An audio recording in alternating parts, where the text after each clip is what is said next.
Hello, this is Paul Bergin from Mars Hill Blog, which you can find at www.paulbergin,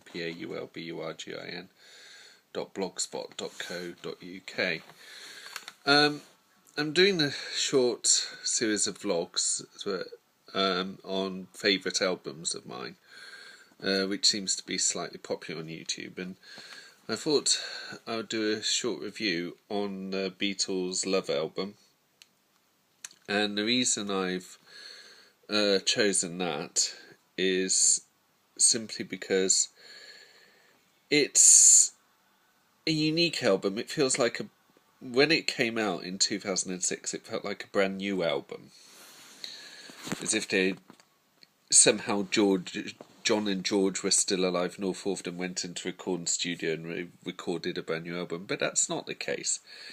As anyone with more than a passing knowledge of this album knows, what it is the Beatles have done a mashup of their own work, and it's all a remix. So some of the tracks, say for example, the second track, Get Back, starts with the drum solo from the end, with the mixed slightly with the guitar solo, and yeah, it then goes into the song Get Back, and then straight into Glass Onion as if it's the same song on track 3.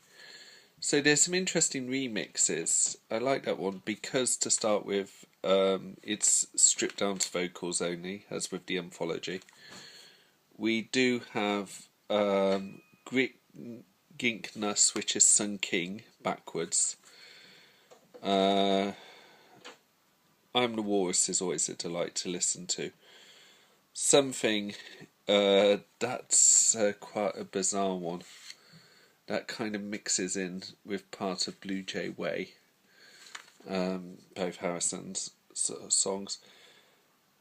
Being for the benefit of Mr. Kite, mixed with I Want You, She's So Heavy, mixed with Helter Skelter.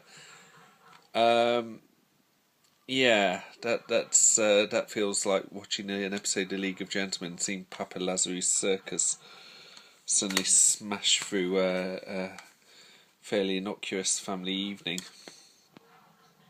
And but yes, that's quite an interesting one, and obviously Paul McCartney's vocals and Helter Skelter mixing through. But the ones I particularly like further down, Strawberry Fields Forever. The instrumental at the end, they've mixed in the harpsichord from Piggies, the Halola vocals at the end of Hello Goodbye, and along with the background instrumentation of the end of Strawberry Fields Forever, and it kind of works. It feels like you hear the one that has been most talked about, I think, is Within You Without You, George Harrison's song, but with the drum and bass from Tomorrow Never Knows mixed in.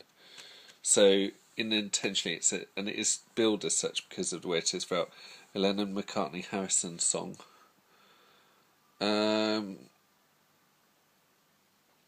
Lady Madonna, that's kind of mixed in with some of the instrumentation from Hey Bulldog, the intro from Why Don't We Do It in the Road.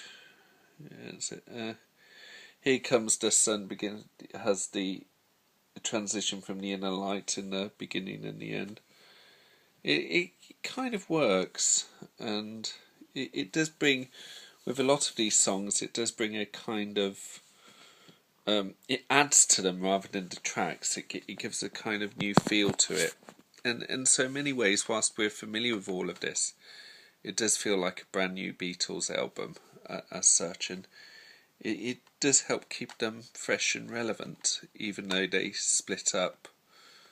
When this album came out, they'd been split up for 36 years, and one of them was dead for 26 years, and another one had been dead for 5 years.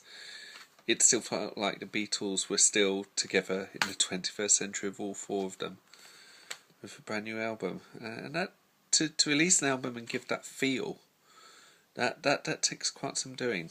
So all credit to the John Lennon and George Harrison estates and to Paul and Ringo. Okay, that's my first album review.